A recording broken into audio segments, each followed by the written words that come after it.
What is up, YouTube, and welcome back to another video, man. And in today's video, we're going to be talking about something a little bit different from the normal content that I post, and that's a finance topic, a topic on money. And today's video is going to be 7 money habits that are keeping you poor. If you're new to the channel, this is a channel all about men's lifestyle, self-improvement, confidence, relationships, dating, male life, finances, career, self-development, and so much more. So if you haven't already, hit the subscribe button and drop a like, and let's hop into the video. So 7 money habits that are currently keeping you poor. So the first money habit that is keeping you poor is you not paying yourself first. Now, what do I mean by this, right?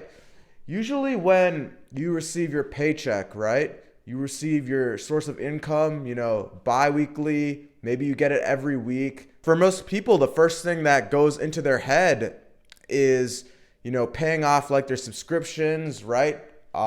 If they're not automated already, but paying off subscriptions, paying their rent, right? Paying off, some bills here and there, stuff like that is the first thing that comes to mind. But instead of hopping into that right off the bat, what you want to do is start paying and investing in yourself first. And this is a concept that I learned from reading the book Rich Dad, Poor Dad. You need to create this emergency buffer because in life, right, you never know when things can happen. You never know, especially in this economy with the unstableness of a job. Normally, you want to create a buffer of at least 4 to 5 months of income saved, from your paychecks, right?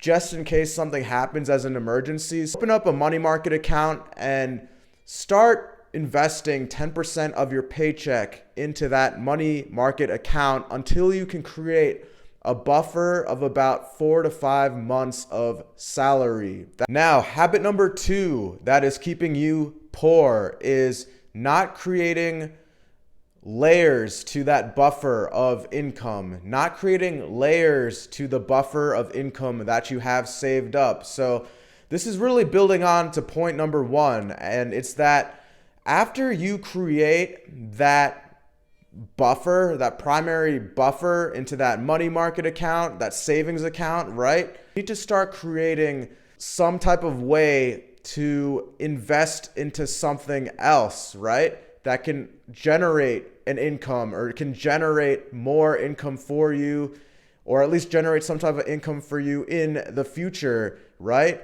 Because most people, they rely just primarily on their 9-to-5 jobs. A lot of people don't have another source of income, right? Cut down the percentage that you're putting into that money market savings account. You probably have somewhere around $12,000 to $13,000 already saved up at that point. You have a good buffer in case of an emergency, right? But what you want to do now is cut the percentage down. So instead of putting 10% into that money market account, start putting 5% into that money market account, right? Because you already have that good buffer already in there. And with the other 5%, you want to invest that in something else that will help you gain more money, help you gain more income, right? And that could be starting a side hustle, putting that 5% into a side hustle, a business, right? Something you're doing on the side in addition to your 9-to-5 job that'll eventually, hopefully take off and help you create another income stream. Or maybe you're somebody who's into stocks, right? Maybe putting 5% and going all in on stocks, right? The point is, man, to become wealthy, right? You can't just only save money, right? You have to, invest money into certain things. You have to save money, and obviously you have to make money. And becoming wealthy is a balance of really all those 3 pillars, man. So again, after step number 1's done, you have that buffer of 5 months of income saved into a money market account. Cut the percentage down from 10% from each paycheck to 5%, right? But 5%, keep doing that, putting it into your money market account. But the other 5%, invest it on that side hustle, invest it in your business. Maybe you're somebody who's learning about the stock market. You're a trader. You're doing stocks. Put that 5% into stocks. You need that second source of income just in case of an emergency, man. Now, the third money habit that is keeping you poor is stacking debt with your credit card, stacking a balance with your credit card. Now, a lot of people who are young might not realize this yet, but credit cards are not your best friend, okay? They aren't really there to help you. You know, you get all the ads in the mail, you have all these promotions, you know, X amount percent cash back on certain purchases. So my best advice is just have one credit card, man. You know, don't stack your balances on it. The main thing here is to pay it off every single month or every single 2 weeks, right? Pay it off either every 2 weeks, pay it off every month, and you have to keep doing that on a consistent basis for the rest of your life. In addition to that, you have to make sure your balance goes down to zero every single time. You need to keep paying the entire balance every single month on your credit card. Don't spend more than your means, man. The biggest thing is if you can't afford it right now with cash or through your debit card, do not use your credit card, man. Make sure you have the money first in your checking account first before you go ahead and make some crazy type of expensive purchase. Otherwise, you're going to keep stacking credit balances on credit balances.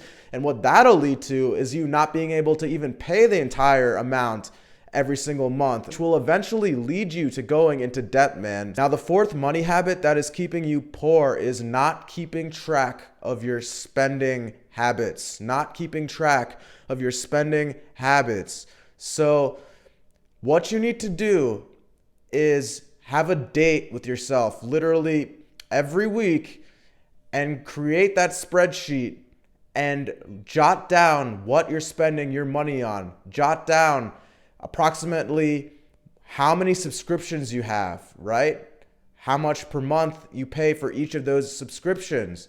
Jot down how much you pay for rent every single month. Jot down any car payments, right? Any other installments that you might be doing on something. Jot down just your monthly payments, your monthly expenses. Put them all into a spreadsheet tracker.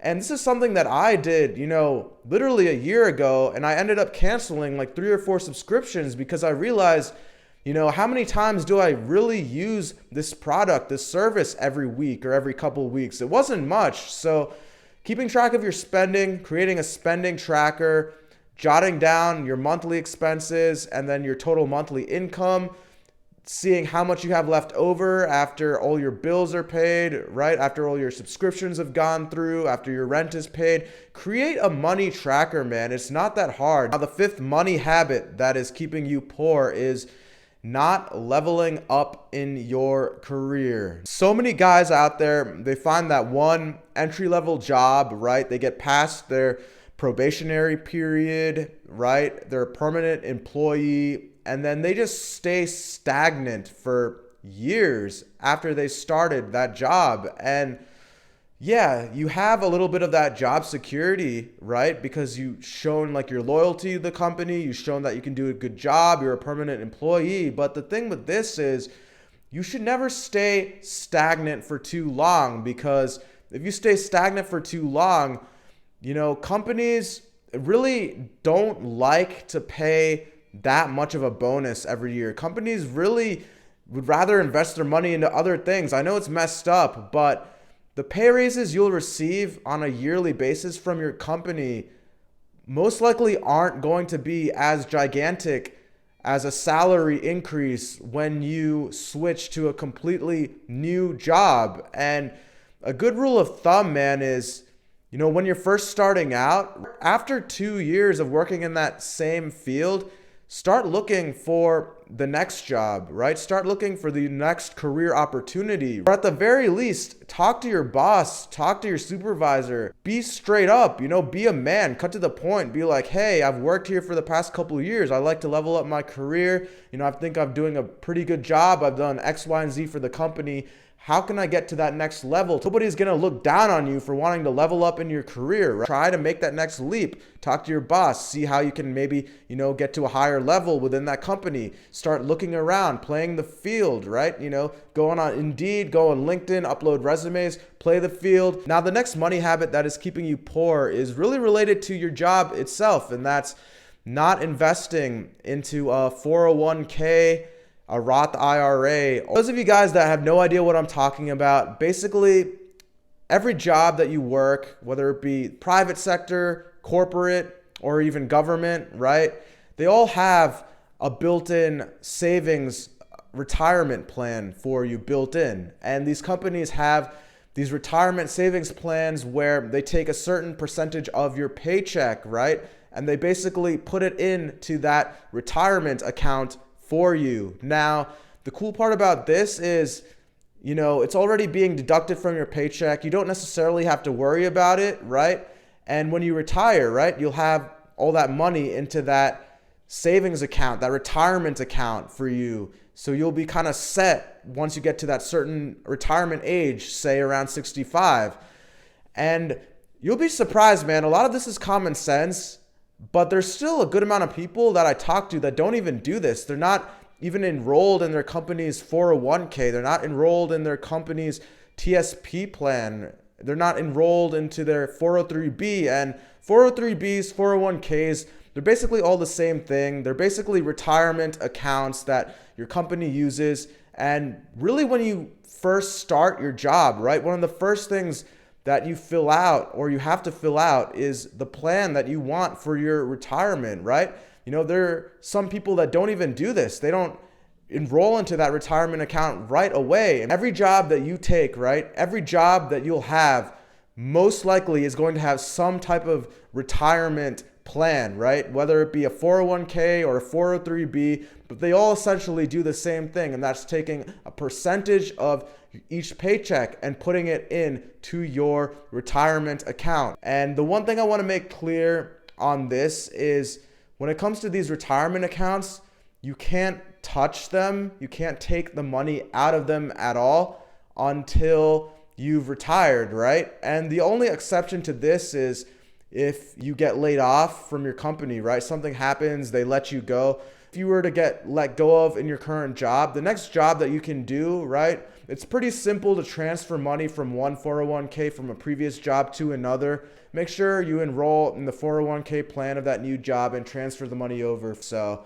anyways, guys, that is it for today's video. I know this was very different from the normal types of content that I usually post. And I know I'm taking kind of a risk or even a leap of faith by doing a topic that's kind of different from the normal topics we always talk about on this channel. It's important to branch out, learn about other aspects of self-improvement, and in the future, going to be sprinkling in more of these financial videos into this channel as well. So as always, hope you enjoyed the video, hope you learned something out of it, hope you took notes, and be sure to like, comment, subscribe, drop a comment below, and I'll catch you all in the next one.